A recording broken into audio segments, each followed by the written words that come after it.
Hello friend. और कहानी की शुरुआत हमारी वहीं से होती है जहाँ पहला एपिसोड ख़त्म हुआ था, जहाँ पे हमें पता लगता है कि जो हमारा हीरो होता है फ्रैंक, उसको एक सिस्टम मिल चुका होता है उसे। और जो घोस्ट मरा होता है उसके उसे सोल एनर्जी रिसीव हुआ होता है, 15 सोल एनर्जी के पॉइंट। और वो सोच ही रहा होता है कि मैं इस सिस्टम का कैसे उपयोग कर सकता हूँ। वो उसे देखता है, अच्छा मेरे को 15 सोल पॉइंट है, उसमें स्ट्रेंथ, एजिलिटी और फिजिक्स के ऊपर दिखाया गया है। तो मैं इसे किस तरह से इस्तेमाल कर सकता हूँ। अच्छा, क्या मैं इसे टच कर सकता हूँ? उसे टच करके देखता है तो उसमें वो स्ट्रेंथ को, मतलब 16 एनर्जी पॉइंट को, इस पैनल को टच कर पा रहा होता है। तो वो देख कर चौंक जाता है, अच्छा तो इसको मैं इस्तेमाल कर सकता हूँ। फिर सोचता है कि इसे एक काम करता हूँ, अपनी स्ट्रेंथ में बढ़ा कर देखता हूँ। और वो स्ट्रेंथ में एक पॉइंट ऐड कर देता है। जैसे स्ट्रेंथ में एक पॉइंट ऐड करता है तो उसकी स्ट्रेंथ बढ़ जाती है 0.01 पॉइंट से, मतलब कि 1 पॉइंट सोल रिडक्शन होता है, 0.01% उसको रिसीव होता है। तो मतलब कि 100 पॉइंट चाहिए तब 1 पॉइंट इसकी स्ट्रेंथ में इंक्रीज़ होगा। फिर वो सोचता है कि मेरे तो अच्छा हुआ कि अब तो मैं पक्का अच्छा मार्शल आर्टिस्ट बन सकता हूँ इस स्टेप की वजह से। फिर हमें अगले दिन का सीन दिखाया जाता है। तो अगले दिन में वो गांव से बाहर जाने वाला होता है अपने अंकल बिंग के साथ में। तो उसके मम्मी पापा उसे पैसे दे रहे होते हैं कि ले बेटा, और ये 3 सिल्वर कॉइन देते हैं उसको। तो वो कहता है कि मम्मी इन सिल्वर कॉइन की कोई ज़रूरत नहीं है, और मैं तो अंकल मिंग के साथ जा ही रहा हूँ, मैं अपने आप कर लूँगा। तो सोचता है कि मेरी मम्मी ने लगभग 1 महीने तक काम किया सिलाई का, तब उसको 3 सिल्वर पॉइंट मिले, और फिर इसमें मेरे पापा की सेविंग भी है। तो चाहे कोई भी ज़माना हो, माँ बाप तो सब ऐसे ही होते हैं, मतलब कि बच्चों को प्यार करने वाले। फिर अगले सीन में हमको दिखाया जाता है कि जो अंकल मिंग होते हैं वो 2 बच्चों के साथ होते हैं, एक लड़का एक लड़की। जो लड़की होती है वो उसकी नेफ़ी होती है। हाँ, तो वो मिल रहे उनको, तो दोनों से मिलाता है कि देखो ये नार है, ये भी तुम्हारे साथ चलेगा। तो वो दोनों हाई बाय करते हैं। तभी उसका यूनार का पापा, उसका यूनार के पिताजी उससे बोलते हैं अंकल मिंग से कि मेरे बेटे का थोड़ा ध्यान रखना। तो वो बोलता है कि तुम टेंशन मत लो, मैं उसका ध्यान रखूँगा। तभी फिर यूनार चला जाता है, वो बोलता है कि मैं ना बहुत अच्छा मार्शल आर्टिस्ट बन के लौटूँगा, मम्मी पापा मैं फिर तुम्हारा ध्यान रखूँगा। ओके कह के चला जाता है। फिर देखता है कि कुछ दूर चलने के बाद जो लड़की होती है यिनार की, उसकी जो अंकल मिंग की जो नेफ़ी होती है, वो लेट जाती है, मतलब थक जाती है। तो फिर वो कहते हैं कि हम थक गए हूँ, हम थोड़ी देर आराम करने दो। तो वो अंकल बोलता है कि ठीक है, तो तुम ठीक हो क्या? वो कहते हैं हाँ दोनों हम तो ठीक हैं। पर वो बोलता है चलो ठीक है, थोड़ी देर आराम कर लेते हैं और पानी पी लेते हैं। तभी वो बैठ जाते हैं। वो सोचता, हीरो सोच रहा होता है कि मैंने अच्छा हुआ अपनी स्ट्रेंथ इंक्रीज़ कर ली सोल पॉइंट की वजह से, नहीं तो मैं अभी इतनी दूर नहीं आ पाता। तभी वो बैठ जाते हैं। फिर वो अंकल से बोलता है कि अंकल क्या मैं आपसे उसके मार्शल आर्ट के बारे में पूछ सकता हूँ? तो बोलते ठीक है हाँ पूछ लो, कोई बात नहीं। तो बोलता है कि उसके बाद में पूछेंगे, लेकिन यहाँ पे एक ख़तरनाक एरिया है। यहाँ पे जो एरिया है ये डीमोन विलेज के नाम से जाना जाता है। यहाँ पे ख़तरनाक बैंडिट रहते हैं, मतलब कि लुटेरे रहते हैं। और ये ऐसे लुटेरे हैं जो डीमोन से भी ख़तरनाक हैं।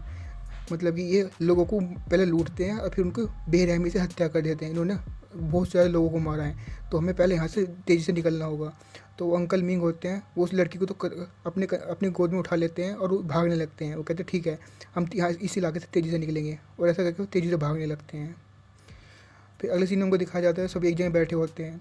तो वो अंकल मिंग बोल रहे होते हैं कि अच्छा तुम दोनों लड़कों की तो बहुत अच्छा स्ट्रेंथ है, अच्छी बात है। फिर वो ये बोलता है कि अंकल मेरे को मार्शल आर्ट के बारे में बताओ ना कि मार्शल आर्ट को कैसे करते हैं। तो वो अंकल बोलते हैं कि मार्शल आर्ट में 3 रिलेम होती है मेन, मतलब तीन क्लास में बांटा जा सकता है। पहली होती है एक्सटर्नल, फिर दूसरी इंटरनल, फिर दूसरी होती है तीसरी होती है इनर काई।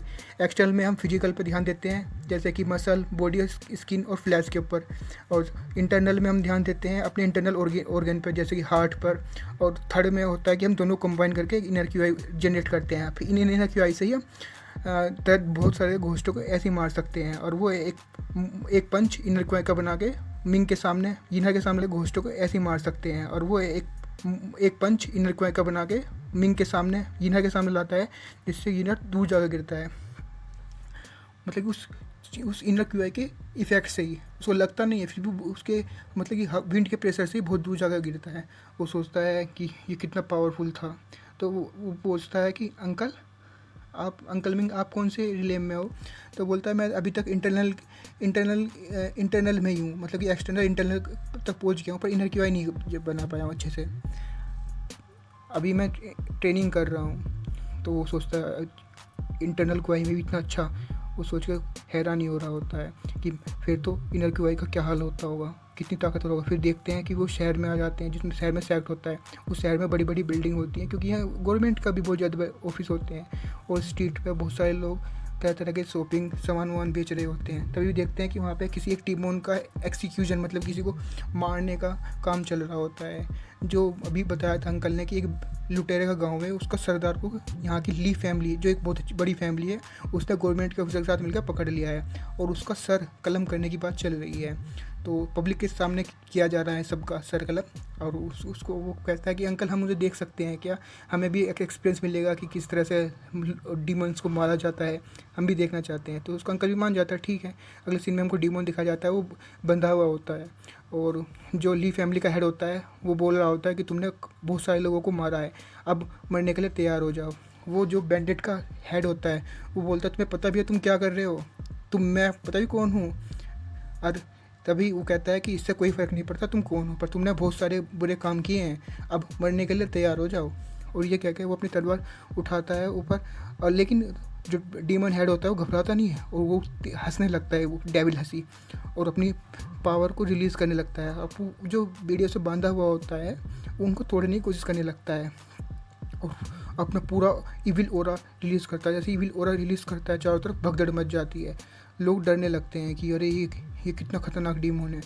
और उसका ओरा इतना इविल था कि बस चारों तरफ बस लाल लाल धुआं छाने लगता है, सभी लोगों में घबराहट सी छा जाती है। तभी जो ली फैमिली का हेड होता है वो अपनी तलवार का एक स्लैश तलवार ऊपर उठाता है, और एक ही स्लैश में, क्योंकि वो इनर क्यू आई में होता है, एक ही स्लैश में उसको मार देता है। और ये कहते हुए कि जो भी गुनाह करेगा उसे गुनाह का फल तो कभी ना कभी भोगना ही पड़ेगा।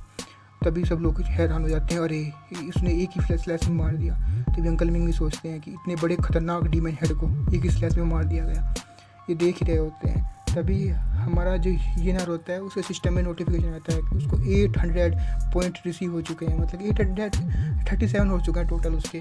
तो सोचता है बस एक डीमन हेड को देखने से मेरे को इतने सारे सोल पॉइंट मिल गए हैं, मेरे तो मज़ा आ गया, लॉटरी लग गई। अब सोचता है कि ठीक है, अब मेरे पास बहुत सारे